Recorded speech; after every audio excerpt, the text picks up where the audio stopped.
We got an updated list of NXT releases. We went over a bunch of these names. Julian Baldy, don't know. Trey Bearhill, don't know.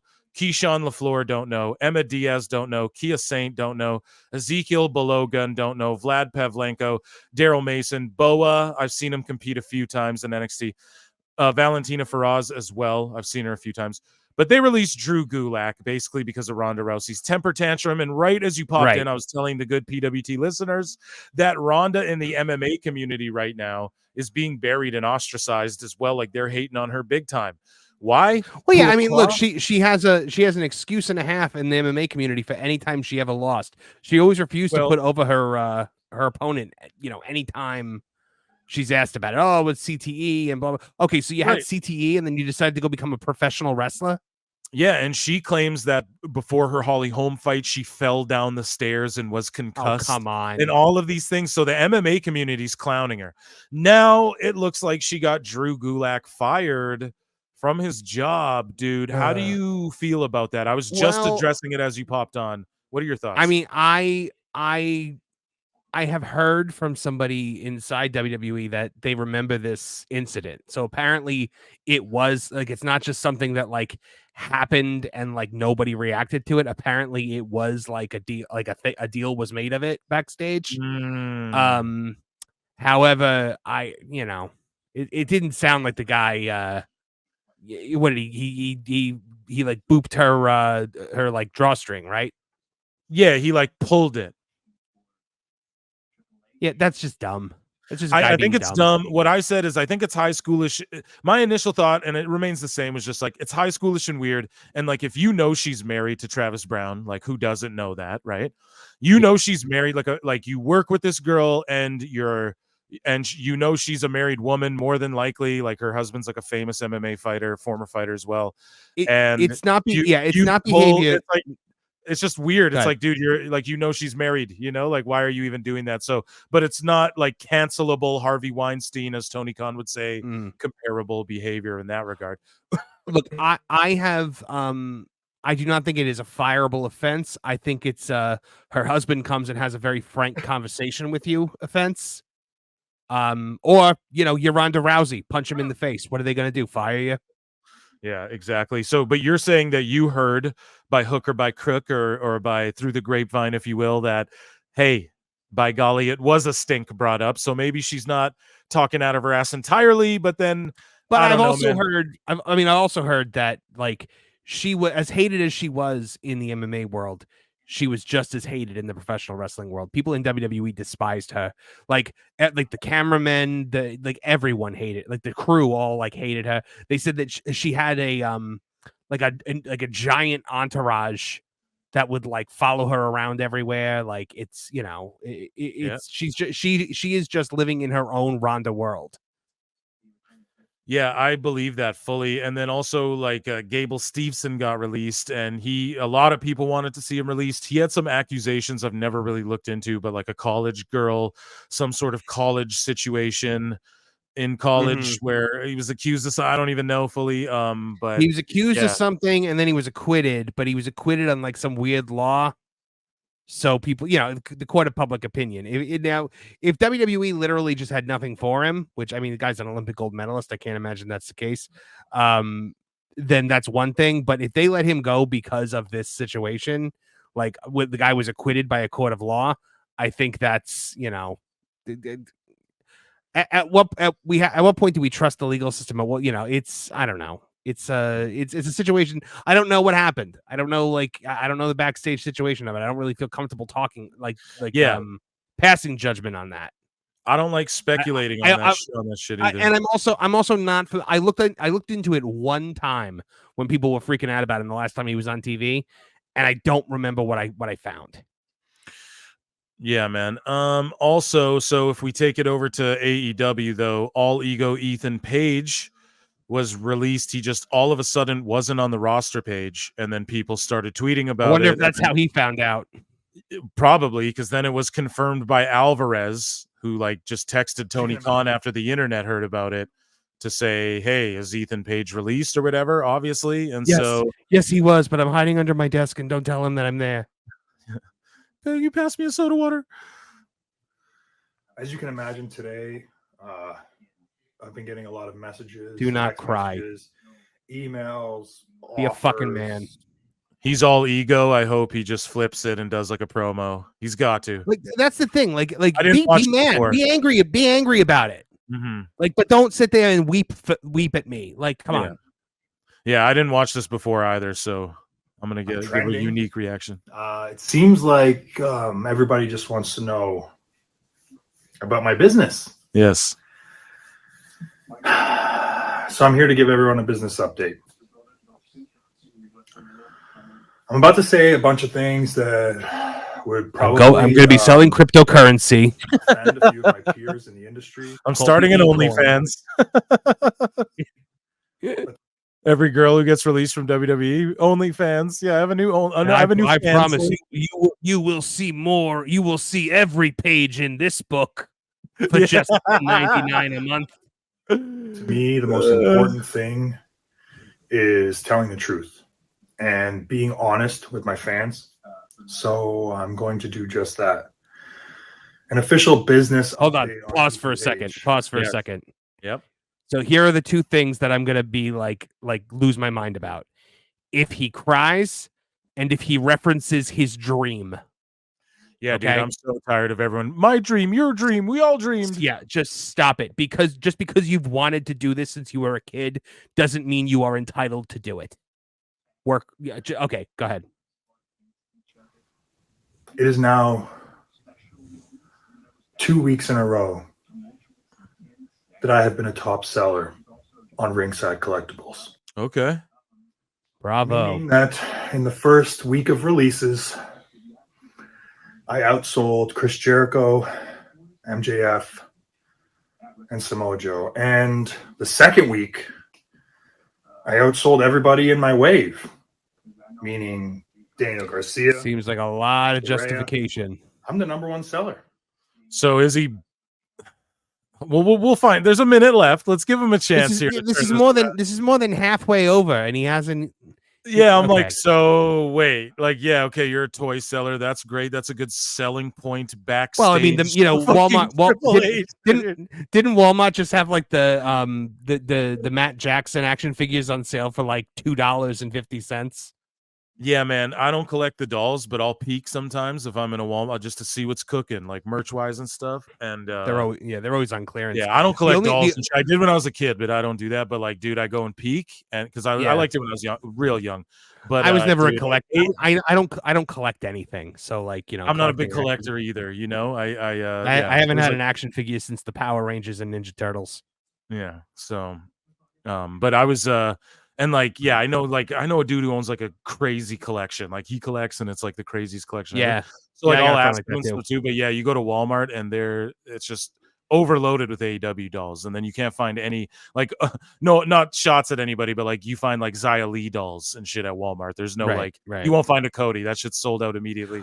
Well, unless it's an AEW Cody. AEW Cody. Yeah. For some reason they're still selling those. Like I looked at Walmart, the Walmart app when I saw the Matt Jackson thing, and I typed in AEW, and one of the first things that popped up was a Cody Rhodes like limited edition Walmart exclusive.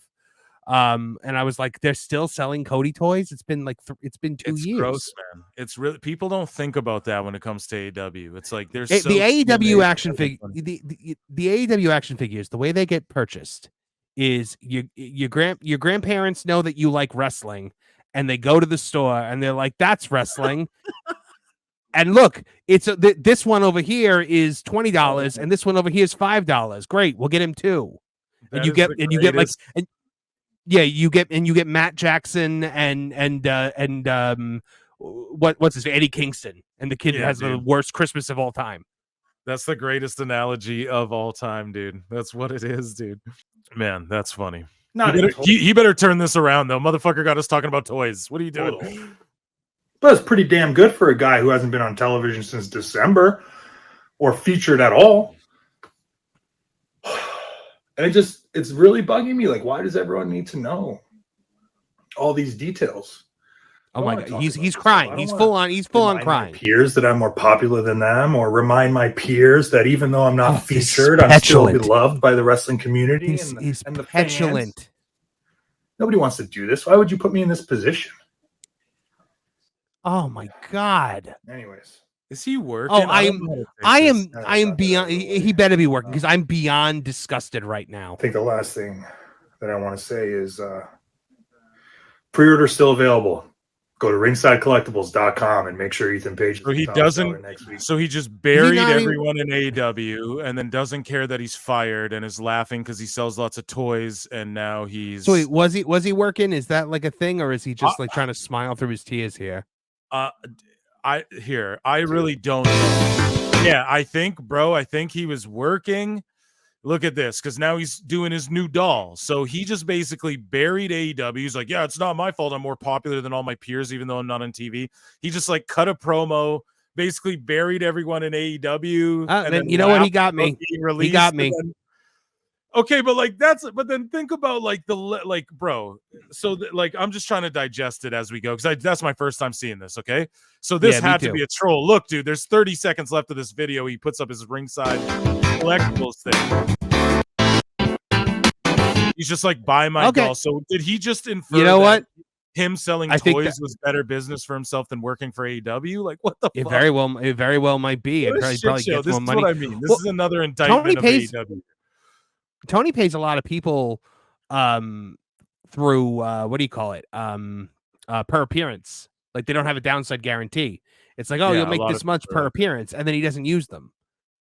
But then they also can't do the indies. So, you know.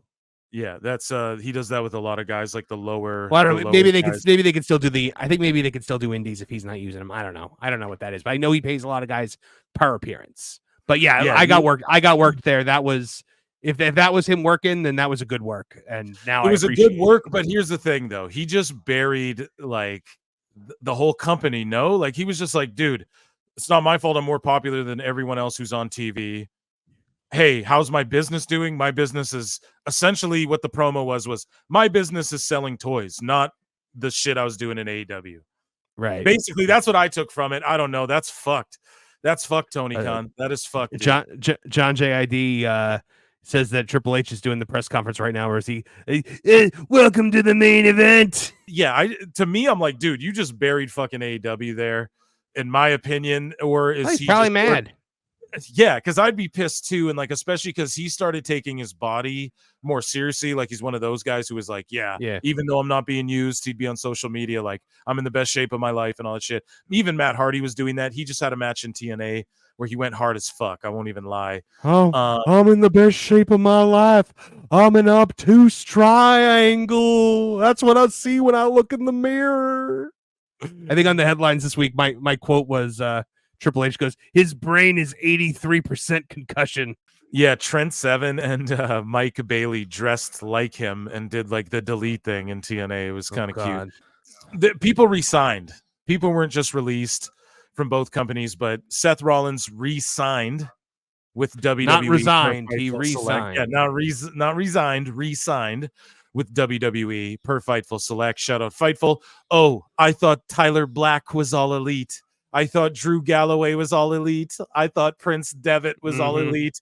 And I bet Rebecca Quinn's going to be all elite too until fucking, until she isn't. There was no way these people were ever leaving. Drew had just figured out how to get like fully, like monstrously, like iconically over as a heel. And he's going to do that. And then like they said it on Wrestling Soup, he's going to do that and just be like, you know what? I think I'm good.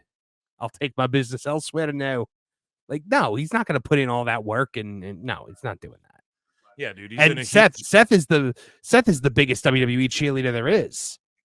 Absolutely, man. And look at his whole. What would he do in AEW? Like, what are these people high on meth, dude? Like, it's fucking crazy. It's insane to me. He like his whole family. He takes his whole family on the road, though, with WWE. Like his kids growing up in the WWE locker room and in the family, and he's got a tour bus and they just live on the road with their kid, him and his wife. Like, yeah, they're just gonna leave WWE and do that in AEW. It's just, to me, it makes no goddamn sense. Also, Matt Hardy has something to say. Yeah, speaking of Matt Hardy, he just talked about why he chose not to re-sign with AEW, and because he wouldn't return my phone calls. I wanted to do the broken universe. Yeah, we were watching it and just talking about how cringe it is now. Like it's almost not even like a cute, like a little gimmick that gets over. It's kind of like, dude, it's kind of not at all. It worked one time. It worked one time in TNA, and it only worked when he was feuding with Jeff. He goes, I think the reason that I did not re-sign. Hold on, you want me to read this as Matt? I can read it as Matt. Please do it, please. I think the reason that I did not re-sign with AEW initially was because I want to play a more substantial role in what AEW is doing going forward. V1 now, especially for me on TV. I want to be in something that is important, that is captivating, something that will not die, Adam, you bastard, because that's what I want, Lita, you whore, especially with only a few years left to do this. All right, you can read the rest. Well, you pretty Adam, much you bastard. ROH. Oh my god. We talked about some stuff. There were some deals, but it wasn't quite what I was looking for. We talked more, and we're still talking. Or at least I'm talking. Yeah, I see Tony Khan everywhere. Everywhere I look, there he is, sitting there on my bookshelf. I see you, you son of a bitch. You can't hide from me. I'm an Egyptian pharaoh from the past. Motherfucker. Oh my god. Oh my god. He became the old, because somebody had said to me today, because I go at Matt Hardy pretty hard in the new headlines. Somebody was like, "Hey, why you banging on Matt? He's a nice guy." And I was like, "Look, Matt Hardy went to AEW and turned into an AEW cheerleader prick, and he started bashing people on Twitter and attacking anyone who disagreed with him. And you know, he was the ultimate Tony protector. He was the Young Bucks are the greatest that's ever lived. I love Kenny Omega. I'm gonna make him the godfather of my next child." I've already got like 9 of them, but I got room for one more if Kenny Omega will stand up there at the baptism. Oh, literally tears, dude. Fuck, man. I think I said in the headlines. I think I said that in the headlines. Triple H is like, yeah, he's been blowing my phone up, but I told him what his family tells him whenever he tries to make holiday plans. If you're not bringing your brother, no one cares. Jesus. Well, that's if you're not bringing your brother, no one wants you here. Oh, dude, I'm literally gonna have a heart attack from fucking. That's so goddamn funny. And Jeff apparently I guess his deal might be up. Your impression kills me. His deal might be up, and he'll be, and Jeff will be with him too.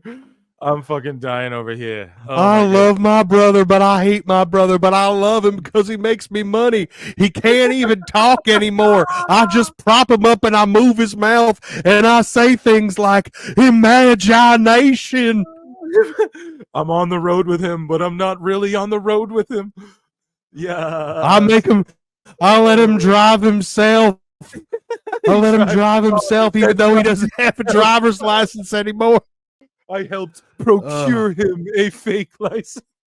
Because wasn't Jeff like renting cars from like rental places? I'm convinced. I'm convinced that the cop that arrested Jeff Hardy was actually Edge in a Mountie costume. It was Jacques Rougeau. Edge is the ultimate, Edge is the ultimate example of like the villain of the story winning in the end. Because he's 100% the villain in that story, in the Matt and Lita story. Yeah. Edge is 100% the bad guy. And oh my God, did he ever? Remember they had that punch each other in the head match? And like, that was where it all started. That was when I lost the first quarter of my brain.